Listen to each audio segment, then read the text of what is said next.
Hello dear students, welcome back to our channel Gyan lab. तो आज हम आपके लिए लेकर आए हैं आपके कंट्रोल एंड कोऑर्डिनेशन वाले चैप्टर की नेक्स्ट वीडियो। आज की वीडियो में हम बात करेंगे नर्वस सिस्टम के बारे में कि ह्यूमन नर्वस सिस्टम के अलग अलग पार्ट्स कौन से हैं, central nervous system, peripheral nervous system, autonomic nervous system, etcetera etcetera. आज के सेशन में हम बेसिक इंट्रोडक्शन पढ़ेंगे अबाउट नर्वस सिस्टम, और जैसे जैसे आपको न्यू वीडियोस मिलती जाएंगी आगे आगे के टॉपिक्स कवर होते जाएंगे। आपसे ज़्यादा जल्दी हमें है आपका सिलेबस कंप्लीट करने की, ताकि हम आपका प्रीलिम एग्जाम स्टार्ट कर सकें। तो ऐसा बिल्कुल मत सोचना कि हम जानबूझकर आपका पोर्शन स्लो लेकर जा रहे हैं। हमें जैसे टाइम मिलता है हम वीडियो रिकॉर्ड करके अपलोड करने की कोशिश करते हैं, और हर दिन, अभी आपने खुद ऑब्जर्व किया होगा कि every day we are uploading one video. Okay, we will try to upload these videos as much fast as possible. We just need your support and love.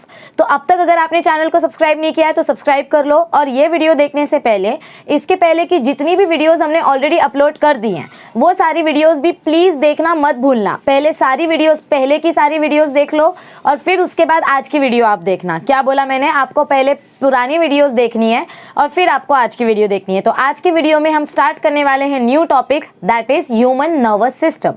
तो यहाँ पर आपको इंट्रोडक्शन दिखाया जा रहा है ह्यूमन नर्वस सिस्टम के बारे में हमको क्या बोला गया है। The nervous system in human is well developed. देखो, हमने सबसे पहला सिंपल नर्वस सिस्टम किस में देखा था? सबसे पहला पॉरीफेरा में देखा था, स्पॉन्जेस के अंदर। फिर नाइडेरिया में देखा, हाइड्रा में। फिर प्लैटीहेल्मिन्थस में देखा, प्लेनेरिया में। और धीरे धीरे धीरे करके हमने ये पढ़ा कि जैसे जैसे एनिमल्स की बॉडी इवॉल्व होती है वैसे वैसे उन बॉडी के ऑर्गन्स भी इवॉल्व होते हैं। और धीरे धीरे करके पहले सिंपल टाइप का नर्वस सिस्टम था, फिर डिफ्यूज टाइप का नर्वस सिस्टम देखने को मिला, फिर बेसिक कॉम्प्लेक्स नर्वस सिस्टम देखने को मिला, और इस तरीके से ह्यूमंस के नर्वस सिस्टम तक हम आए। तो ह्यूमंस का जो नर्वस सिस्टम होता है, it is well developed and it is complicated, it is very complicated. अभी तक ब्रेन ट्रांसप्लांट सर्जरी सक्सेसफुल नहीं हो पाई है। पूरे वर्ल्ड में ब्रेन ट्रांसप्लांटेशन के ऊपर, नर्वस सिस्टम के ऊपर बहुत ही ज्यादा डिटेल में स्टडी चल रही है। ओके, न्यूरोलॉजी, एंसेफेलोलॉजी ये एक ऐसी फील्ड है जहां पर बहुत सारे डॉक्टर्स, बहुत सारे साइंटिस्ट इन्वॉल्व हैं, ताकि किस तरीके से ब्रेन ट्रांसप्लांटेशन सक्सेसफुल किया जाए। अब तक का तो यही कंक्लूजन है कि ब्रेन ट्रांसप्लांटेशन करना अभी तक पॉसिबल नहीं हुआ है। So let us discuss this part in detail. What is human nervous system? So it is a complicated developed nervous system. It is broadly classified into 3 parts. Nervous system, human का जो nervous system होता है वो 3 parts में classified है। आपने ये बचपन से पढ़ा है 9th में, 10th में, 11th में, कि ह्यूमन का नर्वस सिस्टम के 3 पार्ट्स कौन से हैं। सबसे पहले आता है सेंट्रल नर्वस सिस्टम, जिसमें आपका ब्रेन और स्पाइनल कॉर्ड इन्वॉल्व होता है। हमेशा याद रखो, जब भी हम बोलेंगे सेंट्रल नर्वस सिस्टम, मतलब उसमें 2 ऑर्गन्स आते हैं, ब्रेन एंड स्पाइनल कॉर्ड। इनके बारे में हम डिटेल में पढ़ेंगे। तो सबसे पहले आता है सेंट्रल नर्वस सिस्टम, फिर आता है पेरिफेरल नर्वस सिस्टम, और फिर आता है autonomic nervous system. Central nervous system कैसे बनता है, पेरिफेरल नर्वस सिस्टम कैसे बनता है, ऑटोनॉमिक नर्वस सिस्टम कैसे बनता है, ये सब हम डिटेल में पढ़ेंगे। आज आपका सिर्फ बेसिक्स क्लियर करेंगे। तो सबसे पहले सेंट्रल नर्वस सिस्टम के बारे में हमको यहाँ पर क्या इंट्रोडक्शन बताया गया है। CNS और central nervous system, the brain and the spinal cord are the parts of the central nervous system which lie along मतलब it is present inside। lie along का मतलब होता है present inside। तो सेंट्रल नर्वस सिस्टम में 2 कौन से organs हैं, ब्रेन एंड स्पाइनल कॉर्ड, ये भूलना मत। सेंट्रल नर्वस सिस्टम कौन से 2 ऑर्गन से बना है, brain and spinal cord. The brain and the spinal cord are the parts of central nervous system which lie along the mid dorsal axis. Mid dorsal axis मतलब क्या होता है? Mid मतलब सेंटर और डॉर्सल मतलब बैक, पीछे। तो हमारा जो स्पाइनल कॉर्ड है और हमारा जो ब्रेन है वो कहाँ पर प्रेजेंट है? ब्रेन भी ऐसे पीछे की तरफ प्रेजेंट है। पूरा ये जो खोपड़ी है, ये सर को हम बोलते हैं खोपड़ी। तो ये जो खोपड़ी के अंदर बीच में स्कल बोलो या क्रेनियम बोलो, दोनों का मतलब होता है खोपड़ी। क्रेनियम बोलो, स्कल बोलो, ब्रेन बॉक्स बोलो, दोनों का मतलब होता है, तीनों का मतलब होता है खोपड़ी। खोपड़ी के अंदर आपका ब्रेन है। तो ये जो ब्रेन है, ब्रेन से जो स्पाइनल कॉर्ड निकलती है, वो स्पाइनल कॉर्ड कहाँ पर प्रेजेंट है? आपके बॉडी के सेंटर में, पीछे की तरफ, क्योंकि आगे की तरफ तो रिब केज है और पीछे वर्टिब्रल कॉलम है। हमने पढ़ा है ना 11th में ह्यूमन स्केलेटन एंड लोकोमोशन में। ऐसा वर्टिब्रल कॉलम होता है और इन वर्टिब्रल कॉलम के बीच में से एक कॉर्ड पास होती है। इस कॉर्ड को हम बोलते हैं स्पाइनल कॉर्ड। क्या बोलते हैं इस कॉर्ड को हम? Spinal cord. तो स्पाइनल कॉर्ड कहाँ पर प्रेजेंट है? हमारी बॉडी के सेंटर में डॉर्सल सरफेस पे, इसीलिए इसको बोलते हैं it lies along the mid dorsal axis. Okay, alright. Brain is enclosed within the brain is enclosed within the brain box or cranium of the skull। क्या बोला हमने कि आपका जो ब्रेन है, ये ब्रेन कहाँ प्रेजेंट है? मतलब देखो, ऐसा अपना ब्रेन है मैगी नूडल्स जैसा, whatever you people imagine it as. ये ब्रेन किसके अंदर फिट है? ये ब्रेन आपके खोपड़ी के अंदर फिट है। कहाँ पर फिट है ये ब्रेन? आपके खोपड़ी के अंदर फिट है। करेक्ट। ये आपकी नाक, ये आपका मुंह, डोंट जज माय डायग्राम। सो यहाँ पर आपकी आईज है, तो इस तरीके से ये आपका खोपड़ी है। खोपड़ी के अंदर आपका ब्रेन एम्बेडेड है। लेकिन आपके हेड मतलब आपके स्कल और आपके ब्रेन के बीच में बहुत सारी प्रोटेक्टिव लेयर्स आ जाती हैं। क्या आ जाती हैं? बहुत सारी प्रोटेक्टिव लेयर्स आ जाती हैं। तो आज हम मेजर इंट्रोडक्शन पढ़ेंगे इन प्रोटेक्टिव लेयर्स के बारे में। चलिए आगे बढ़ते हैं। सो हमारा ब्रेन कहाँ प्रेजेंट है? हमारा ब्रेन प्रेजेंट है स्कल के अंदर, जिसको आप बोलते हो क्रेनियम। क्या बोलते हो? जिसको आप क्रेनियम बोल सकते हो या ब्रेन बॉक्स बोल सकते हो। और स्पाइनल कॉर्ड कहाँ पर प्रेजेंट है? ये देखो, ये बीच में से जो स्पाइनल कॉर्ड जा रही है, ये वर्टिब्रल कॉलम से पास हो रही है। कहाँ से पास हो रही है ये spinal cord? See, this is your spinal cord. और ये स्पाइनल कॉर्ड कहाँ से पास हो रही है? It is passing from vertebral column. तो वर्टिब्रल कॉलम के बीच में जो खाली जगह होती है, मतलब इमेजिन करो कि ऐसा आपका वर्टिब्रल कॉलम है, ये एक वर्टिब्रा और ये दूसरा वर्टिब्रा। इमेजिन करो ये आपका वर्टिब्रल कॉलम है और इसके बीच में से ऐसे स्पाइनल कॉर्ड पास हो रही है। तो ये जो खाली जगह है जहाँ से स्पाइनल कॉर्ड पास होती है, इसको हम बोलते हैं सेंट्रल कैनाल। क्या बोलते हैं इसको हम? सेंट्रल कैनाल बोल सकते हो या न्यूरल कैनाल बोल सकते हो। सेंट्रल कैनाल मतलब क्या होता है? स्पाइनल कॉर्ड के पास होने की जगह, सेंट्रल नर्वस सिस्टम जहाँ से पास हो रहा है। स्पाइनल कॉर्ड भी सेंट्रल नर्वस सिस्टम का ही पार्ट है। तो वर्टिब्रल कॉलम से क्या पास होता है? Spinal cord. और आपके ब्रेन बॉक्स के अंदर क्या प्रेजेंट है? आपका ब्रेन, यानी आपके खोपड़ी के अंदर आपका ब्रेन प्रेजेंट है। और यही ब्रेन आगे एक्सटेंड होकर स्पाइनल कॉर्ड बनाता है मेडुला ऑब्लोंगेटा से। तो ये स्पाइनल कॉर्ड किसके अंदर प्रेजेंट होती है? वर्टिब्रल कॉलम के अंदर। कुछ इस तरीके से हमारा बॉडी पोस्चर होता है। ओके, सो क्या बोला गया है? Brain is enclosed within the brain box और it is also known as cranium of the skull, whereas the spinal cord and occupies the vertebral canal of the vertebral column. तो spinal cord कहाँ की जगह occupy करती है? मतलब कहाँ पर प्रेजेंट होती है स्पाइनल कॉर्ड? वर्टिब्रल कॉलम के स्पेस में, कैनाल में। कैनाल मतलब खाली जगह, ओके, जहाँ से कोई ट्यूब पास हो सके। Inner to these bony coverings are 3 protective membranes. क्या बोला गया है? देखो, ये बोनी लेयर है। वर्टिब्रल कॉलम भी बोन से बनता है और आपकी खोपड़ी भी हड्डी से बनी हुई है। तो इन हड्डी के अंदर भी आपको 3 प्रोटेक्टिव लेयर्स देखने को मिलती हैं। देखो, ये दूसरे कलर से बनाती हूँ मैं। ये खोपड़ी के अंदर भी हमको क्या देखने को मिल रहे हैं? 3 प्रोटेक्टिव लेयर्स देखने को मिल रहे हैं। यहाँ पे एक, यहाँ पे दूसरा और यहाँ पे तीसरा। तो ये जो प्रोटेक्टिव लेयर्स है, यही प्रोटेक्टिव लेयर्स आपको स्पाइनल कॉर्ड के स्ट्रक्चर में भी देखने को मिलेंगी। कहाँ देखने को मिलेंगी?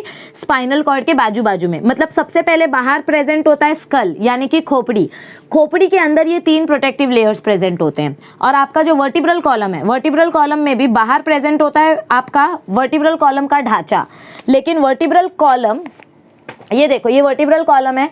तो ये वर्टिब्रल कॉलम और स्पाइनल कॉर्ड के बीच का जो स्ट्रक्चर है, ये जो इतना पार्ट है, इनके बीच में भी प्रोटेक्टिव लेयर्स प्रेजेंट होती हैं। ओके, और उन प्रोटेक्टिव लेयर्स के बीच में आपका स्पाइनल कॉर्ड प्रेजेंट रहता है। सो सेंट्रल नर्वस सिस्टम को प्रोटेक्ट करने के लिए 3 प्रोटेक्टिव कवरिंग्स हैं और उन 3 प्रोटेक्टिव कवरिंग्स को हम बोलते हैं मेनिंजेस। इन 3 प्रोटेक्टिव कवरिंग्स को हम क्या बोलते हैं? इन 3 प्रोटेक्टिव कवरिंग को हम बोलते हैं मेनिंजेस। अगर 3 लेयर्स की बात कर रहे हो, मतलब एक से ज़्यादा अगर लेयर है तो उसको मेनिंजेस बोलेंगे। और अगर एक लेयर की बात कर रहे हैं, मतलब first layer, second layer, third layer, अगर एक सिंगल लेयर की बात कर रहे हैं, सिंगल लेयर की बात कर रहे हैं, तो उसको हम बोलेंगे मेनिंग्स। उसको हम क्या बोलेंगे? मेनिंग्स। और अगर एक से ज़्यादा लेयर्स है तो उनको हम बोलेंगे मेनिंजेस। तो मेनिंजेस मतलब क्या होता है? Outer protective layers. तो देखो आगे क्या बताया गया है। Inner to these bony coverings, मतलब वर्टिब्रल कॉलम के बोन्स के अंदर और आपके ब्रेन, आपकी खोपड़ी के अंदर, ब्रेन के पहले, दोनों के बीच में क्या प्रेजेंट है? There are 3 protective membranes called meninges and these protect the brain and the spinal cord. और इन मेनिंजेस का क्या काम होता है, अपने मेन ऑर्गन को प्रोटेक्ट करना, मतलब खोपड़ी की जो लेयर्स हैं वो ब्रेन को प्रोटेक्ट करेंगी, और स्पाइनल कॉर्ड के आजू बाजू में जो मेनिंजेस है वो किसको प्रोटेक्ट करेंगी, स्पाइनल कॉर्ड को प्रोटेक्ट करेंगी। देखो एक सिंपल एग्जाम्पल देती हूँ, जब भी आप ऑनलाइन कोई पार्सल मंगाते हो तो समझो आपने कोई कांच की चीज़ मंगाई है, तो अमेज़ॉन वाले या फ्लिपकार्ट वाले क्या करते हैं, वो लोग सबसे पहले बाहर से कार्डबोर्ड का बॉक्स लगाते हैं, फिर उसके अंदर वो लोग न्यूज़पेपर भरते हैं, न्यूज़पेपर के बीच में बबल रैप लगाते हैं, वो बबल आता है ना जो रैप फोड़ने में मज़ा आता है, तो वो बबल रैप से आपके प्रोडक्ट को रैप कर देते हैं और फिर आपके प्रोडक्ट को एकदम सेंटर में रखते हैं। नीचे से कुछ लेयर्स बनाएंगे, साइड साइड में लेयर बनाएंगे, ऊपर से भी लेयर को ढक देंगे ताकि आपका प्रोडक्ट जो सेंटर में है वो किसी भी तरीके से डैमेज ना हो। तो ऐसे ही हमारा ब्रेन एकदम सर के सेंटर में होता है और स्पाइनल कॉर्ड भी वर्टिब्रल कॉलम के एकदम सेंटर में होती हैं। इनके आजू बाजू दोनों तरफ आपको प्रोटेक्टिव कवरिंग्स दिखाई देती हैं और उन प्रोटेक्टिव कवरिंग्स को हम बोलते हैं मेनिंजेस। क्या बोलते हैं उनको, मेनिंजेस। इतना पार्ट आपको समझ में आया है, पक्का? आगे बढ़ें, ऑल राइट, ओके। तो चलिए बढ़ते हैं अब आगे, इन 3 लेयर्स के बारे में पढ़ेंगे, जो 3 मेनिंजेस हमने अभी अभी पढ़ी। तो ये जो 3 मेनिंजेस हैं, सबसे पहले हम बात करेंगे आउटर मेनिंज के बारे में। देखो आपको डायग्राम में क्या दिखाया जा रहा है कि ये थ्योरी छोड़ दो, थ्योरी को अभी पढ़ेंगे हम, सबसे पहले आप डायग्राम समझ लो। इस डायग्राम में आपको क्या दिखाया जा रहा है कि आपके सर के बाहर सबसे पहले क्या होते हैं, आपके हेयर होते हैं, तो ये पहली प्रोटेक्टिव लेयर हो गई। हेयर के नीचे क्या प्रेजेंट होता है, आपकी चमड़ी प्रेजेंट होती है, जिसको हम स्काल्प बोलते हैं। क्या बोलते हैं, स्काल्प, जहाँ पे डैंड्रफ जम जाता है, तो वो सेकेंड लेयर हो गई। स्काल्प के नीचे आपकी हड्डी प्रेजेंट है, क्या प्रेजेंट है, आपकी खोपड़ी की हड्डी प्रेजेंट है, तो वो बोनी लेयर है।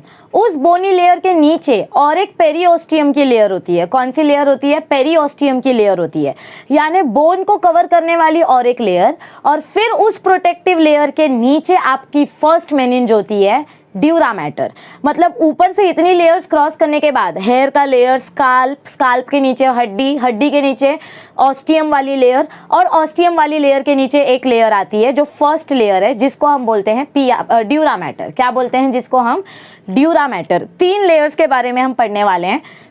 जो आउटर मोस्ट लेयर है, जो सबसे बाहर की लेयर है 3 मेनिंजेस में से, सॉरी, जो सबसे बाहर की लेयर है 3 मेनिंजेस में से, उसमें से सबसे पहली लेयर कौन सी है, बाहर वाली, ड्यूरा मैटर। फिर मिडल वाली लेयर कौन सी है, एरेक्नॉइड मैटर। और जो सबसे अंदर लेयर है, जो एक्चुअली ब्रेन से चिपकी हुई है, मतलब उसको आप अलग नहीं कर सकते। जैसे मोबाइल के ऊपर का स्क्रैच गार्ड कैसे ऐसा लगता है कि ये स्क्रीन ही है, तो स्क्रीन के जैसे स्क्रैच गार्ड चिपक जाता है, वैसे ये थर्ड लेयर पिया मैटर, ये आपके ब्रेन सरफेस से एकदम टाइटली चिपकी हुई होती है। तो ये 3 मेनिंजेस हमको डिटेल में पढ़ने हैं। बाहर की लेयर कौन सी है, ड्यूरा मैटर। मिडल लेयर कौन सी है, एरेक्नॉइड मैटर। और सबसे अंदर वाली लेयर कौन सी है, पिया मैटर। पिया मैटर के नीचे आपका ब्रेन प्रेजेंट होता है। तो ये 3 लेयर्स के बारे में क्या इंफॉर्मेशन दिया गया है, एक बार एक एक करके पढ़ते हैं। Will study it one by one, okay, all right. So let us see what is given about dura matter. It is the outermost tough, मतलब अगर 3 मेनिंजेस कंपैरिजन करें, देखो सबसे बाहर स्काल्प है, स्काल्प के नीचे बोन है, बोन के नीचे ऑस्टियम लेयर है, उसके बाद जो पहला ड्यूरा मैटर आता है, मतलब सबसे बाहर का ड्यूरा मैटर, सबसे बाहर का meninge. It is the outermost tough, non vascular, thick and fibrous meninges. देखो यहाँ पर क्या क्या वर्ड हमने बोले, उसको अंडरलाइन करो, हाईलाइट करो। ड्यूरा मैटर सबसे बाहर की लेयर है, 3 मेनिंजेस के कंपैरिजन में ड्यूरा मैटर सबसे बाहर प्रेजेंट होती है। It is the outermost tough, ये टफ लेयर होती है, सबसे टफ लेयर होती है, सबसे टफ। क्योंकि देखो कभी भी कोई आपको खट्टूस मारता है तो आपका सर अंदर नहीं दब जाता है ना, लेकिन जो छोटे बच्चे होते हैं, 3 महीने 4 महीने के बच्चे होते हैं, उनका स्कल डेवलप नहीं होता है, उनकी बॉडी में कैल्शियम डिपोजिशन चालू रहता है। इसीलिए छोटे बच्चों को दूध पिलाना बहुत ज़रूरी है, क्योंकि उनकी बॉडी में कैल्शियम डिपॉजिट होगा तभी उनकी बॉडी का बोन डेवलपमेंट होगा। बॉडी की बोन डेवलपमेंट होंगी तो अंदर की मेनिंजेस डेवलप होंगी। समझ में आ रही है आपको बात? हम अगर एक अडल्ट का एग्जाम्पल लें तो ऐसे सर दबाने से चमड़ी अंदर दबती है क्या? नहीं, क्योंकि बाहर प्रोटेक्टिव बोनी कवरिंग है। तो जो अंदर की सबसे पहली प्रोटेक्टिव मेनिंज है that is dura matter. It is the tough non vascular. Non vascular word को अंडरलाइन करो। नॉन वास्क्यूलर मतलब क्या होता है? No blood vessels. ये जो ड्यूरा मैटर है, इस ड्यूरा मैटर के पास खुद का ब्लड वेसल्स नहीं है। तो अब आप सोचोगे कि मैम फिर इसको न्यूट्रिएंट्स कहाँ से मिलता है, क्योंकि हर एक सेल को न्यूट्रिएंट्स चाहिए एक्टिविटी करने के लिए, सर्वाइव करने के लिए, तो इनको न्यूट्रिएंट्स कहाँ से मिलता है। तो ड्यूरा मैटर के पास न्यूट्रिएंट्स आता है CSF की मदद से, सेरिब्रोस्पाइनल फ्लूइड, यानी कि आपके ब्रेन के अंदर से जो आर्टरीज पास होती हैं वो आर्टरीज अपना न्यूट्रिएंट बाहर की तरफ छोड़ देती हैं। मतलब इमेजिन करो कि ये आपका ब्रेन है, ओके, और ब्रेन के बाहर ये 3 प्रोटेक्टिव कवरिंग प्रेजेंट है, ये पिया मैटर, ये एरेक्नॉइड मैटर और ये ड्यूरा मैटर, ओके। तो ये ड्यूरा मैटर तक आपका न्यूट्रिएंट कैसे आता है, तो आपके ब्रेन के बीच बीच में से जो आर्टरीज पास हो रही हैं, आपके ब्रेन के बीच बीच में से जो आर्टरी का बंडल पास होगा, इसमें से जो फ्लूइड निकलेगा वो फ्लूइड डायरेक्ट ड्यूरा मैटर तक पहुंचता है। कहाँ तक पहुंचता है? डायरेक्ट ड्यूरा मैटर तक। तो ड्यूरा मैटर के पास खुद की ब्लड वेसल नहीं है, लेकिन उसको न्यूट्रिएंट्स कहाँ से मिलते हैं? ब्रेन से मिलते हैं। कहाँ से मिलते हैं? ब्रेन से मिलते हैं। So it is non vascular, please ये पॉइंट याद रखना। ड्यूरा मैटर टफ लेयर है, उसके पास खुद का ब्लड वेसल्स नहीं है। It is non vascular and it is thick and fibrous meninges. ये बहुत ही ज़्यादा थिक लेयर है। और मेनिंग्स मतलब क्या होता है? Single layer. हम पहले ड्यूरा मैटर की बात कर रहे हैं, मतलब बाहर की लेयर की बात कर रहे हैं। So meninges, okay, all right. And it is attach to the inner side of the cranium. Cranium यानी कि क्या? आपका जो सर है या आपका जो स्कल है, स्कल से अटैच्ड है ना ये स्कल, और इसके नीचे आपका पेरीऑस्टियम वाला लेयर, वो जो ऑस्टियम मेम्ब्रेन हमने देखा था, देखो ये आपका खोपड़ी है स्कल, और ये स्कल के नीचे जो ऑस्टियम मेम्ब्रेन होती है ये वो ऑस्टियम लेयर है। तो स्कल के नीचे ऑस्टियम, ऑस्टियम के नीचे ड्यूरा मैटर। तो ड्यूरा मैटर डायरेक्ट स्कल से कनेक्टेड है। किससे कनेक्टेड है? स्कल से कनेक्टेड है। इतना पॉइंट समझ में आया है? इस पार्ट को वापस रिपीट करके देखो, ओके। मैं आगे बढ़ती हूँ। All right. It is separated from the underlying arachnoid matter by the subdural space filled with a serous fluid। मतलब क्या बोला गया है?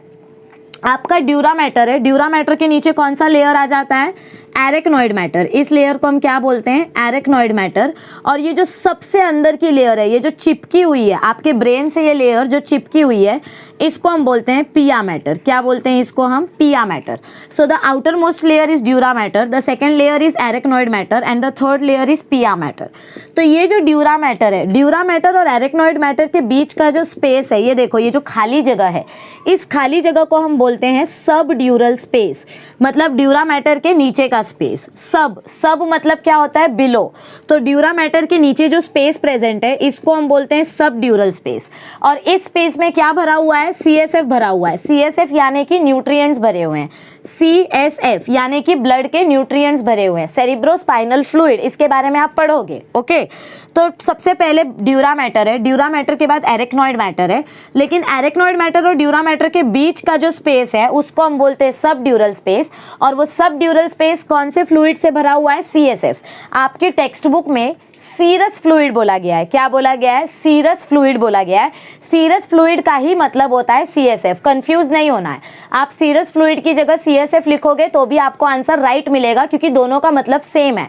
सीरस फ्लूइड बोलो या CSF बोलो, दोनों का मतलब क्या है कि न्यूट्रिएंट्स फ्रॉम द ब्लड। दोनों का मतलब क्या है? Nutrients from the blood. तो पहला लेयर आपको समझ में आ गया। सबसे बाहर की लेयर कौन सी है? Dura mater. Dura mater is directly connected to the inner part of the cranium and the space present between the dura matter and the arachnoid matter is known as subdural space, and this subdural space is filled with CSF or serous fluid as given in your textbook. Don't forget, dura mater का खुद के blood vessels नहीं है, उसको nutrient कहाँ से मिल रहा है? ब्रेन से मिल रहा है। मतलब ब्रेन से पिया मैटर के पास आता है और पिया मैटर से वो न्यूट्रिएंट्स आगे पास होता है, ठीक है, ओके। तो अब पढ़ते हैं नेक्स्ट मैटर के बारे में, that is arachnoid matter. Next matter के बारे में क्या पढ़ेंगे हम? Okay. It is the middle, देखो एरेक्नॉइड मैटर मिडल लेयर है। It is the middle thin and non vascular layer of connective tissue having web like appearance. देखो diagram में आपको बहुत क्लियरली बताया गया है कि एरेक्नॉइड मैटर कैसा दिखाई देता है? वेब जैसा, ऐसे जाली जैसा, ओके। और ये बहुत ही पतला होता है, फ्लेक्सिबल होता है। तो ये जो एरेक्नॉइड मैटर होता है ये थोड़ा सा फ्लेक्सिबल होता है और ये वेब लाइक स्ट्रक्चर दिखाता है। तो it is not that tough, ये इतना ज़्यादा टफ नहीं है, ये थोड़ा सा फ्लेक्सिबल लेयर है, ओके। एरेक्नॉइड मैटर और पिया मैटर के बीच में भी स्पेस प्रेजेंट है। तो जैसे ड्यूरा मैटर और एरेक्नॉइड मैटर के बीच के स्पेस को हमने सब ड्यूरल स्पेस बोला था, वैसे एरेक्नॉइड मैटर और पिया मैटर के बीच के स्पेस को हम क्या बोलेंगे? ये देखो, ये आपका पिया मैटर है, ये थर्ड वाला लेयर जो है, दिस इज योर पिया मैटर, ये जो लेयर है, इस लेयर को हम बोलते हैं पिया मैटर। तो ये पिया मैटर और एरेक्नॉइड मैटर के बीच का जो स्पेस है, इसको हम क्या बोलेंगे? सब एरेक्नॉइड स्पेस। क्या बोलेंगे इसको हम? सब एरेक्नॉइड स्पेस। और ये स्पेस भी किससे फुलफिल्ड है? इस स्पेस में भी क्या भरा हुआ है? देखो आपकी थियोरी में दिया है, it is separated from the pia mater. मतलब आपका एरेक्नॉइड मैटर आपके पिया मैटर से कैसे सेपरेट किया गया है? From the pia mater below by a narrow sub arachnoid space. पतला सा स्पेस प्रेजेंट है पिया मैटर और एरेक्नॉइड मैटर के बीच में, और उस स्पेस में क्या भरा हुआ है? CSF भरा हुआ है। जैसे सब ड्यूरल स्पेस में CSF था, वैसे सब एरेक्नॉइड स्पेस में भी क्या है? CSF है। अगर आपको थोड़ा सा कंफ्यूजन हो रहा है तो वीडियो को 2 से 3 बार देखो, 1.25 की स्पीड में देखो, थोड़ा बढ़ा के देखो, लेकिन 2 से 3 बार देखोगे तो आपके सारे डाउट्स क्लियर हो जाएंगे। हम ब्रेन के बाहर के 3 प्रोटेक्टिव लेयर्स के बारे में पढ़ रहे हैं। सबसे बाहर की लेयर है ड्यूरा मैटर, मिडल लेयर है एरेक्नॉइड मैटर और अंदर की लेयर है पिया मैटर। ड्यूरा मैटर सबसे ज्यादा टफ होती है और उसके पास खुद के ब्लड वेसल्स नहीं होते हैं। उसको न्यूट्रिएंट्स मिलता है ब्रेन से, यानी कि पिया मैटर की मदद से। एरेक्नॉइड मैटर बीच की लेयर है और ये वेब जैसे, मकड़ी के जाले के जैसे प्रेजेंट होती है, जैसे कि डायग्राम में हमको दिखाया है। और एरेक्नॉइड मैटर और ड्यूरा मैटर के बीच में जो स्पेस है उसको बोलते हैं sub dural space and it is filled with serous fluid और CSF। फिर एरेक्नॉइड मैटर के बाद नीचे आता है पिया मैटर। तो एरेक्नॉइड मैटर और पिया मैटर के बीच का जो स्पेस है उसको बोलते हैं सब arachnoid space and this space is also filled with CSF। क्योंकि एक इंपॉर्टेंट पॉइंट हमको क्या बोला, that arachnoid matter is also non vascular. कहीं पर भी आपने ये वर्ड पढ़ा ना, नॉन वास्क्यूलर, इसका मतलब होता है नो ब्लड वेसल्स। तो एरेक्नॉइड मैटर के पास भी खुद के ब्लड वेसल्स नहीं है, ड्यूरा मैटर के पास भी खुद के ब्लड वेसल्स नहीं है। समझ में आ रही है आपको बात? इन दोनों के दोनों लेयर को न्यूट्रिएंट्स कहाँ से मिल रहे हैं? CSF से। और CSF कौन बनाता है? आपके ब्रेन के सेल्स, आपके एपेंडाइमल सेल्स। याद आया? न्यूरोग्लियल सेल्स के फंक्शन में हमने पढ़ा था, न्यूरोग्लियल सेल्स का क्या फंक्शन होता है? CSF बनाना। एपेंडाइमल सेल्स का क्या फंक्शन होता है? CSF बनाना। याद आ रहा है? न्यूरल टिश्यू के बारे में मैंने पढ़ाया था। तो एपेंडाइमल सेल्स से आपके CSF बनते हैं और एपेंडाइमल सेल्स कहाँ पर प्रेजेंट है? पूरी ब्रेन की कवरिंग में। ओके, तो एपेंडाइमल सेल्स से जो CSF बन रहा है और नीचे ब्रेन से जो आर्टरीज आ रही हैं, इन आर्टरीज से भी CSF मिल रहा है। तो ये CSF पिया मैटर के बीच में से निकल के आपके एरेक्नॉइड मैटर और आपके ड्यूरा मैटर तक न्यूट्रिएंट्स पहुंचाता है। हमने क्या बोला? ड्यूरा मैटर में भी ब्लड वेसल नहीं है, एरेक्नॉइड मैटर में भी ब्लड वेसल नहीं है, लेकिन आपके पिया मैटर में सबसे ज्यादा ब्लड वेसल का बंडल होता है। देखो ये डायग्राम देखो, नीचे देखो, पिया मैटर आपका कनेक्टेड है ब्रेन से। वो जो ऑरेंज वाली लेयर है जो ब्रेन से चिपकी हुई है वो पिया मैटर है। उस पिया मैटर के बीच में से देखो रेड कलर का एकदम एक थिक बंडल निकलता है। उस थिक बंडल को हम बोलते हैं कोरोइड प्लेक्सस। क्या बोलते हैं उस थिक बंडल को? Choroid plexus. मतलब समझो ऐसा आपका पिया मैटर है और इस पिया मैटर के बीच में से यहाँ पर आपका ब्रेन है। ओके, और इस ब्रेन के बीच में से यहाँ से ऐसे एक बंडल निकल रहा है ब्लड वेसल का। इस बंडल को हम बोलते हैं कोरोइड प्लेक्सस। क्या बोलते हैं इस बंडल को हम? Choroid plexus. ये वर्ड मैंने आपको पहले भी बताया है जब इंट्रोडक्शन दे रही थी मैं न्यूरल टिश्यू के बारे में। कोरोइड प्लेक्सस मतलब क्या होता है? कोरोइड मतलब ब्लड वेसल्स या कोई भी वेसल। कोरोइड मतलब क्या होते हैं? वेसल्स। और प्लेक्सस मतलब क्या होता है? बंडल। प्लेक्सस का मतलब क्या होता है? बंडल। मतलब बहुत सारे वेसल्स एक साथ आ जाते हैं तो उसको हम बोलते हैं प्लेक्सस। और वो वेसल्स कोई भी हो सकते हैं। लिम्फेटिक वेसल्स का प्लेक्सस हो सकता है, वेन्स का प्लेक्सस हो सकता है, आर्टरीज का प्लेक्सस हो सकता है। तो हमारे पिया मैटर से कौन सा कोरोइड प्लेक्सस निकलता है? आर्टरीज का। आर्टरीज क्या लेके आते हैं अपने साथ? न्यूट्रिएंट्स लेके आते हैं और उन न्यूट्रिएंट्स को हम बोलते हैं CSF। समझ में आई बात? जो ब्रेन के अंदर जाने वाले हैं। तो आपके पिया मैटर से ये देखो, ये जो रेड कलर की लेयर मैंने बनाई है ये पिया मैटर है। पिया मैटर के बीच में से आपका आर्टरी का बंडल निकल रहा है जिसको हम बोलते हैं कोरोइड प्लेक्सस। और ये बंडल कहाँ से आया? ये ब्रेन के बीच बीच में से आया। ब्रेन के बीच बीच में से कहाँ से आएगा? मिड ब्रेन से, मेडुला ऑब्लोंगेटा से, ऐसे नीचे से ये आर्टरीज के बंडल्स आते हैं। आप जैसे जैसे लेक्चर देखोगे आपको सब समझ में आएगा, टेंशन नहीं लेना है। फिलहाल आपको क्या याद रखना है? ड्यूरा मैटर के पास खुद का ब्लड वेसल नहीं है, एरेक्नॉइड मैटर के पास खुद का ब्लड वेसल नहीं है, लेकिन पिया मैटर के पास बहुत सारे ब्लड वेसल्स के बंडल हैं। तो इस पिया मैटर से क्या निकलता है? जो कोरोइड प्लेक्सस निकलता है, ये कोरोइड प्लेक्सस ढेर सारा CSF रिलीज करता है। कहाँ पर? एरेक्नॉइड मैटर और ड्यूरा मैटर के पास। ठीक है, चलो अब आगे देखते हैं पिया मैटर के बारे में क्या बताया गया। It is the inner most delicate. पिया मैटर सबसे अंदर की लेयर है और सबसे नाजुक लेयर है। डेलिकेट मतलब नाजुक, it is the inner most delicate highly vascular membrane which lies in close contact with the central nervous system. यानी कि ये जो अंदर की लेयर है ये ब्रेन से एकदम चिपकी हुई होती है, इसीलिए इसको बोलते हैं it lies in close contact with the central nervous system. Brain से भी चिपकी हुई होगी और स्पाइनल कॉर्ड से भी चिपकी हुई होगी, क्योंकि ये तीनों मेनिंजेस स्पाइनल कॉर्ड में भी प्रेजेंट होते हैं। ओके, इतना समझ में आया है आपको? पक्का। अब सेरिब्रोस्पाइनल फ्लूइड के बारे में थोड़ा पढ़ लें। All right, so now let us discuss about cerebrospinal fluid यानी कि CSF। CSF क्या होता है, उसके क्या फंक्शंस हैं, कहाँ से आता है? थोड़ा बहुत तो मैंने आपको पहले ही बता दिया, थोड़ा बहुत आप आगे भी पढ़ोगे। चलो बेसिक इंट्रोडक्शन देख लेते हैं CSF का। सबसे पहली बात तो इसका फुल फॉर्म क्या है? Cerebrospinal fluid. सेरिब्रोस्पाइनल फ्लूइड इसको क्यों बोला जाता है? क्योंकि ये एक ऐसा लिक्विड है जो आपके ब्रेन में प्रेजेंट है, ब्रेन यानी कि सेरिब्रम रीजन में, और स्पाइनल कॉर्ड में प्रेजेंट है, इसीलिए इसको नाम दिया गया है सेरिब्रोस्पाइनल फ्लूइड, ब्रेन और स्पाइनल कॉर्ड का फ्लूइड।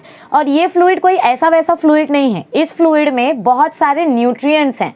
क्योंकि देखो ब्लड में अननेसेसरी प्रोटीन्स होती हैं जो ब्रेन को ज़रूरी नहीं होती हैं। जो प्रोटीन्स हैवी होती हैं, लार्ज होती हैं, वो ब्रेन के अंदर नहीं जा सकती हैं। तो एस्ट्रोसाइट्स जो होते हैं, हमने न्यूरोग्लियल सेल्स में पढ़े थे, एस्ट्रोसाइट्स क्या करते हैं, ब्लड वेसल्स में से सिर्फ काम की चीज़ें ब्रेन के अंदर छोड़ते हैं। तो वो जो काम की चीज़ जो ब्रेन के अंदर जाती है, जिसमें लेस प्रोटीन्स और अनवांटेड चीज़ें नहीं होती हैं, उस लिक्विड को हम बोलते हैं सेरिब्रोस्पाइनल फ्लूइड। क्या बोलते हैं उस लिक्विड को हम? Cerebrospinal fluid. तो देखो हमको यहाँ पर थियोरी में भी यही बताया गया है। It is a lymph like extra cellular fluid. Lymph like क्यों बोला गया है? क्योंकि ये नॉर्मल ब्लड से थोड़ा सा अलग होता है, थोड़ा सा लाइट कलर का होता है, क्योंकि इसमें ज़्यादा RBCs भी नहीं होते हैं और थोड़ा सा कम प्रोटीन्स होते हैं। मतलब जितना ब्रेन को रिक्वायर्ड है सिर्फ उतनी चीज़ें होंगी। Okay, so it is a lymph like fluid, extra cellular fluid secreted by choroid plexus of pia mater. मतलब देखो मैंने आपको बताया, मैंने बार बार आपको ये वर्ड का मीनिंग बताया है। कोरॉइड प्लेक्सस मतलब क्या होता है? Bundle of vessels. Choroid plexus मतलब क्या होता है? Bundle of vessels. तो ये CSF ब्रेन में कौन रिलीज करता है? पिया मैटर की मदद से ये मेनिंजेस के पास जाता है CSF। So it is secreted by choroid plexus of pia matter present inner to subarachnoid space in the ventricles of the brain within the central canal of spinal cord। मतलब ये CSF कहाँ कहाँ जा रहा है? ये इतना बड़ा लाइन बोल दिया है ना कि बच्चे कंफ्यूज हो जाते हैं। बिल्कुल कंफ्यूज नहीं होना है, बिल्कुल स्ट्रेस नहीं लेना है, क्योंकि मैं यहाँ पर आपका स्ट्रेस कम करने के लिए ही हूँ। सो क्या बोला गया है कि ये CSF बनता कहाँ है? एपेंडाइमल सेल्स में बनता है और ब्लड के आर्टरीज से आता है। CSF, what is CSF? It is a fluid which contains nutrients. It is a brain fluid which contains nutrients. तो पिया मैटर के पास जो ब्लड वेसल्स हैं, देखो ये आपका पिया मैटर है और ये नीचे आपका ब्रेन का स्ट्रक्चर है, ये नीचे आपका ब्रेन का स्ट्रक्चर है। ओके, ये पिया मैटर के बीच बीच में से आपके जो कोरॉइड प्लेक्सस निकलते हैं, ये कोरॉइड प्लेक्सस कहाँ से आते हैं? ब्रेन के इंटरनल स्ट्रक्चर से आते हैं। तो ये पिया मैटर के बीच बीच से ये जो कोरॉइड प्लेक्सस निकल रहे हैं, ये कोरॉइड प्लेक्सस क्या करेंगे? ये ब्रेन की प्रोटेक्टिव लेयर को न्यूट्रिएंट्स देंगे। मतलब बाहर जो एरेक्नॉइड मैटर है और इसके ऊपर जो ड्यूरा मैटर प्रेजेंट है, इन सब को CSF कौन देगा? ये कोरॉइड प्लेक्सस देंगे। कौन देंगे इन सबको? CSF कोरॉइड प्लेक्सस से मिलेगा। ठीक है, यहाँ पे भी CSF और यहाँ पे भी CSF किसकी मदद से आता है? कोरॉइड प्लेक्सस की मदद से आता है। और यही कोरॉइड प्लेक्सस आपके पूरे ब्रेन में सराउंडेड होते हैं। तो ब्रेन के अंदर भी CSF कौन रिलीज करता है? ये choroid plexus as well as. देखो ये कोरॉइड प्लेक्सस कहाँ से आए? ये ब्रेन के अंदर के स्ट्रक्चर से आए। मतलब यहाँ पर मिड ब्रेन है, मिड ब्रेन में से ऐसे ढेर सारी आर्टरीज निकलती हैं। मिड ब्रेन के पास ये आर्टरीज कहाँ से आती हैं? मेड्यूला ऑब्लोंगेटा से। मेड्यूला ऑब्लोंगेटा के पास ये आर्टरीज कहाँ से आती हैं? बॉडी के पेरिफेरल नर्व्स से। इसके बारे में आप आगे पढ़ोगे, बिल्कुल टेंशन नहीं लेना है, लेकिन इतना याद रखो कि आपके ब्रेन में जो आर्टरीज का बंडल है उसको हम बोलते हैं कोरॉइड प्लेक्सस, और इन कोरॉइड प्लेक्सस की मदद से CSF रिलीज होता है। तो ब्रेन में जहाँ जहाँ खाली जगह दिखाई देगी, ब्रेन में जहाँ जहाँ आपको खाली जगह दिखाई देगी, एम्प्टी स्पेस, उस पार्ट को समझो, इमेजिन करो यहाँ पर थोड़ा सा ऐसे खाली स्पेस है, यहाँ पर कोई भी न्यूरॉन नहीं है, कुछ भी नहीं है, तो इसको हम बोलते हैं वेंट्रिकल्स। क्या बोलते हैं इसको हम? वेंट्रिकल्स। तो ये वेंट्रिकल्स के सराउंडिंग में हमको क्या देखने को मिलता है? वेंट्रिकल्स के सराउंडिंग में ऐसे एपेंडाइमल सेल्स सेल्स होते हैं। क्या होते हैं? वेंट्रिकल के सराउंडिंग्स में, आपके मिड ब्रेन के सराउंडिंग में, मतलब ब्रेन के हर एक स्ट्रक्चर के सराउंडिंग में कौन से सेल्स प्रेजेंट होते हैं? एपेंडाइमल सेल्स प्रेजेंट होते हैं। और ये एपेंडाइमल सेल्स भी क्या करते हैं? कंटिन्यू CSF बनाने का काम करते हैं। कंटिन्यू क्या करते हैं? कंटिन्यू CSF बनाने का काम करते हैं। तो एपेंडाइमल सेल्स से भी CSF बनता है, कोरॉइड प्लेक्सस से भी CSF बनता है। तो मतलब ब्रेन को कभी CSF की कमी होती ही नहीं है। लेकिन इतना याद रखो कि ब्रेन के अंदर बहुत ज़्यादा CSF भी नहीं आना चाहिए, क्योंकि CSF के अंदर क्या है? न्यूट्रिएंट्स हैं। अगर बहुत ज़्यादा न्यूट्रिएंट्स ब्रेन के अंदर अक्यूमुलेट हो जाएंगे, जमा हो जाएंगे, तो ब्रेन का जो बैलेंस है, उसका लिक्विड बैलेंस जो है वो हैवी हो जाएगा और फिर ब्रेन को जगह नहीं रहेगी, क्योंकि पूरा लिक्विड भर दोगे आप। समझ में आ रही है बात? समझो, इमेजिन करो कि एक बेंच पे 4 बच्चों को बिठाया है। अब अगर उसमें ज़बरदस्ती मैं 5वें बच्चे को भी घुसा के बिठाऊंगी तो उस साइड से दूसरा बच्चा गिर जाएगा। तो ब्रेन में जितनी जगह है उतनी जगह भरने के लिए न्यूरॉन्स है और CSF है। अगर उससे ज़्यादा CSF भर गया तो उसके वजह से ब्रेन के ऊपर असर पड़ सकता है, मेनिंजेस के ऊपर असर पड़ सकता है। Okay, all right. तो CSF कहाँ कहाँ पर भरा हुआ होता है? आपके पीरा मैटर, ड्यूरा मैटर के तरफ CSF भरा हुआ होता है। किसकी मदद से? कोरॉइड प्लेक्सस की मदद से। और ब्रेन में जहाँ जहाँ एम्प्टी स्पेस है, इन एम्प्टी स्पेस के बाजू में क्या होते हैं? एपेंडाइमल सेल्स होते हैं। ब्रेन के अलग अलग ऑर्गन के सराउंडिंग में क्या होते हैं? एपेंडाइमल सेल्स होते हैं। तो जहाँ जहाँ खाली जगह है, जहाँ जहाँ एपेंडाइमल सेल्स है, सब जगह आपका CSF भरा रहेगा। What is CSF? Nutrient fluid. Okay, all right. The CSF is secreted by pia mater, the choroid plexus and the ependymal cells lining the ventricles of the brain and the central canal of spinal cord। मतलब क्या बोला गया है कि ये CSF कहाँ से बनता है? आपके कोरॉइड प्लेक्सस से ये CSF निकलता है। कोरॉइड प्लेक्सस कहाँ से निकल रहे हैं? पिया मैटर से। सो पिया मैटर से, कोरॉइड प्लेक्सस से, एपेंडाइमल सेल्स से, जहाँ जहाँ ये एपेंडाइमल सेल्स प्रेजेंट होंगे, जहाँ जहाँ कोरॉइड प्लेक्सस प्रेजेंट होगा, वहाँ वहाँ पे आपका CSF बनता रहेगा। Okay. The 3 openings in the roof of medulla oblongata help in draining out of the CSF from brain to the outside। मतलब देखो इधर पे क्या बोला गया है, ये जो लास्ट में आपका मेडुला ऑब्लोंगेटा आता है, ये मेडुला ऑब्लोंगेटा के ना ऊपर 3 ओपनिंग्स होती है। मतलब यहाँ पर ऐसे, ऐसे और ऐसे 3 ओपन जगह रहती हैं जहाँ पे एक्स्ट्रा CSF नीचे आ जाता है। मैंने अब भी आपको बोला कि ब्रेन में जितना CSF होना चाहिए उतना ही CSF रहेगा। एक्स्ट्रा CSF रखोगे तो ब्रेन का बैलेंस बिगड़ जाएगा। तो जितना भी एक्स्ट्रा CSF है वो एक्स्ट्रा CSF किसकी मदद से बाहर आ जाता है? ओपनिंग्स की मदद से। इन ओपनिंग्स की मदद से हमारा जो एक्स्ट्रा CSF है वो मेडुला ऑब्लोंगेटा के अंदर चला जाता है और फिर मेडुला ऑब्लोंगेटा से आगे क्या बनता है? आपका स्पाइनल कॉर्ड बनता है। तो जो एक्स्ट्रा CSF ब्रेन में प्रेजेंट था वो एक्स्ट्रा CSF स्पाइनल कॉर्ड में एंटर कर जाएगा। और ऐसा नहीं है कि स्पाइनल कॉर्ड में सिर्फ ब्रेन का ही CSF आएगा। स्पाइनल कॉर्ड के बाजू में भी एपेंडाइमल सेल्स होते हैं और उनके पास भी खुद के कोरॉइड प्लेक्सस होते हैं जो उनको भी CSF प्रोवाइड करते रहते हैं। और एक बार ब्रेन को और स्पाइनल कॉर्ड को दोनों को CSF मिल गया तो CSF का प्रोडक्शन स्लो हो जाता है। मतलब कभी ये खाली नहीं रहने चाहिए, लेकिन इनके अंदर ओवर फ्लडिंग भी नहीं होनी चाहिए। अब आगे देखो क्या बताया गया है। The meninges and CSF act as a shock absorber and protect the brain and spinal cord from mechanical injuries। क्या बोला गया हमको इधर पे कि हमारे ब्रेन के बाहर ये जो meninges होते हैं, ड्यूरा मैटर, एरेक्नॉइड मैटर, पिया मैटर, और ये जो फ्लूइड होता है, ये जो CSF भरा हुआ होता है, ये हमारे ब्रेन तक इंजरी पहुंचने नहीं देता है। समझो ऊपर से आपको चोट लगी, आपके सर के ऊपर बॉल गिर गया, तो तुरंत आपका ब्रेन डैमेज नहीं होगा, क्योंकि ब्रेन बहुत अंदर प्रेजेंट है। ऊपर ये जो प्रोटेक्टिव लेयर्स हैं ये आपके मैकेनिकल शॉक को एब्जॉर्ब कर लेंगे। मतलब ऊपर से जो आपको चोट लग रही है उस चोट के झटके को ये एब्जॉर्ब कर लेंगी। सो इसीलिए इसको बोला जाता है shock absorber of mechanical injuries. Okay. It also maintains constant pressure inside the cranium. CSF की मदद से और मेनिंजेस की मदद से आपके ब्रेन के अंदर एक कांस्टेंट प्रेशर बना रहता है। कांस्टेंट प्रेशर यानी कि balance between CSF and brains. मतलब ब्रेन और CSF का लिक्विड बैलेंस जो है ये मेंटेन रहता है। किसकी मदद से? CSF की मदद से। Okay. It helps in exchange of nutrients and waste between blood and brain tissue. क्या बोला गया है कि जब आपका ये CSF अनवांटेड हो जाता है तो अनवांटेड CSF को मेडुला ऑब्लोंगेटा से बाहर छोड़ देते हैं। तो मेडुला ऑब्लोंगेटा से थोड़ा सा CSF स्पाइनल कॉर्ड में जाएगा, बाकी का CSF वेन्स की मदद से एक्सक्रीट हो जाएगा। तो CSF ब्रेन को हेल्दी न्यूट्रिएंट देगा और ब्रेन से वेस्ट लेके आगे छोड़ देगा। तो न्यूट्रिएंट एक्सचेंज हो जाता है। मतलब हेल्दी न्यूट्रिएंट्स अंदर आते हैं और वेस्ट न्यूट्रिएंट्स बाहर चले जाते हैं। It helps in the supply of oxygen to the brain. CSF के पास RBCs हैं, RBC ऑक्सीजन लेके आते हैं, सो ऑक्सीजन सप्लाई भी हो जाता है। और इसीलिए मैंने आपको बोला था कि भले ही ड्यूरा मैटर और एरेक्नॉइड मैटर के पास खुद का ब्लड वेसल्स ना हो, लेकिन उन तक भी ऑक्सीजन पहुंच जाता है। Okay, it protects the brain from desiccation. Desiccation word को अंडरलाइन करो और उधर पे लिखो ड्राइनेस। आपके ब्रेन में जब तक ये CSF का लिक्विड प्रेजेंट रहेगा तब तक आपका ब्रेन ड्राई नहीं होगा। अगर CSF लिक्विड सूख गया तो आपके ब्रेन में ड्राइनेस आ जाएगी, ब्रेन पूरा ड्राई हो जाएगा, जिसके वजह से आपके ब्रेन के टिश्यूज जो हैं वो धीरे धीरे करके श्रिंक होने लगेंगे और आपका ब्रेन फंक्शन करना कम कर देगा। लास्ट में देखो क्या बताया गया है, CSF इज स्लाइटली अल्कलाइन, यानी कि इसका pH थोड़ा सा बेसिक होता है, एसिडिक नहीं होता है, थोड़ा सा बेसिक होता है।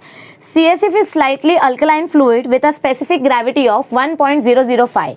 स्पेसिफिक ग्रेविटी मतलब क्या होता है, मॉलिक्यूलर वेट। ओके, तो वाटर का स्पेसिफिक ग्रेविटी कितना होता है 1, लेकिन CSF का स्पेसिफिक ग्रेविटी कितना बताया गया है 1.005। क्यों? क्योंकि इसके अंदर कुछ हैवी मॉलिक्यूल्स हैं जैसे प्रोटीन्स, ऑक्सीजन एटसेट्रा एटसेट्रा, जिसके वजह से इसका स्पेसिफिक ग्रेविटी वाटर के कंपैरिजन में थोड़ा सा हैवी है। Okay, A total of 100 to 120 cc of CSF is present in and around the central nervous system। तो अगर आपको कैलकुलेट करना हुआ कि ब्रेन में और स्पाइनल कॉर्ड में टोटल कितना CSF लिक्विड प्रेजेंट है, तो एवरेज हमको टोटल कितना बताया गया है 100 to 120 क्यूबिक सेंटीमीटर।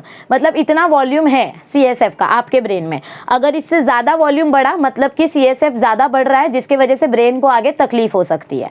तो आपको इतना पार्ट अच्छे से समझ में आया है पक्का 100%? ओके, फटाक से देख लेते हैं क्यूरियोसिटी बॉक्स में क्या दिया है। जो मैंने अब भी बताया वही दिया है। CSF is released by the pia matter inside the ventricles cavities of the brain। there is release of CSF by choroid plexuses and ependymal cells। मतलब क्या बोला गया है कि CSF कौन से सेल्स से बनता है, पिया मैटर से जो choroid plexus निकलती है उधर से, और ependymal cells से। तो इतना ज़्यादा CSF बन रहा है, तो इसके वजह से क्या होगा, Does this CSF remain enclosed inside the ventricles? तो क्या ये CSF ब्रेन के अंदर ही हमेशा के लिए पैक रह जाता है? नहीं। What can be the outcome of such a situation? अगर ये CSF कंटिन्यूसली ब्रेन के अंदर ही पैक रह जाएगा तो ब्रेन का बैलेंस बिगड़ जाएगा। ब्रेन का बैलेंस बिगड़ जाएगा तो उसके ऊपर एक्स्ट्रा प्रेशर पड़ेगा, जो प्रेशर वो झेल नहीं पाएगा, और जिसके वजह से न्यूरोलॉजिकल फंक्शंस में आपको चेंजेस दिखाई देने लगेंगे। ओके, सो ये था क्यूरियोसिटी बॉक्स। अब देखो आपको डू यू नो में क्या बताया गया है। ये न्यूरोग्लियल सेल्स में हमने पढ़ा था, blood brain barrier. It keeps a check on passage of ions and large molecules from blood to the brain tissue। Endothelial cells lining the blood capillaries helps in this process along with astrocytes। तो हमने क्या पढ़ा था कि आपके blood vessels के बाहर जो एस्ट्रोसाइट्स प्रेजेंट होती हैं, ये एस्ट्रोसाइट्स क्या करती हैं, ये आर्टरी में से सिर्फ जितना चाहिए उतना आयंस और जितने चाहिए उतने मॉलिक्यूल्स ही ब्रेन को देंगे।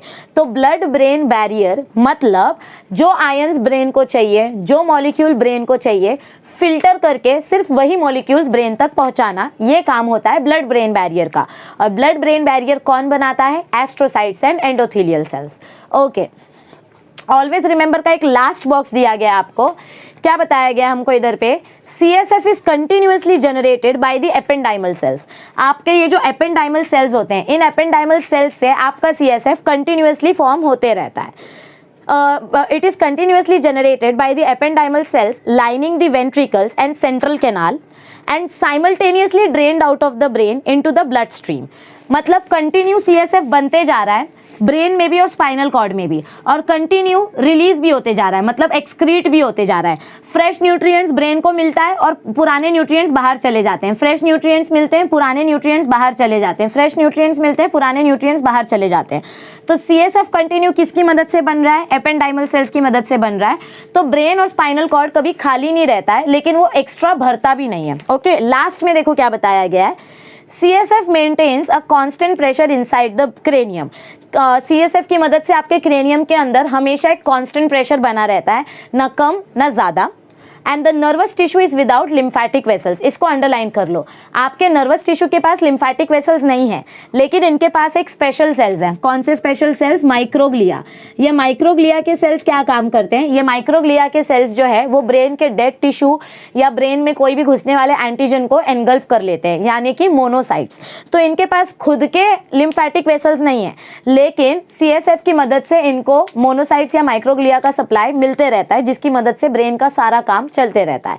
तो ये था आपके ह्यूमन नर्वस सिस्टम का इंट्रोडक्शन, जिसमें हमने मेजरली सीएसएफ के फंक्शंस पढ़े और 3 मेनिंजेस लेयर के बारे में डिटेल में पढ़ा।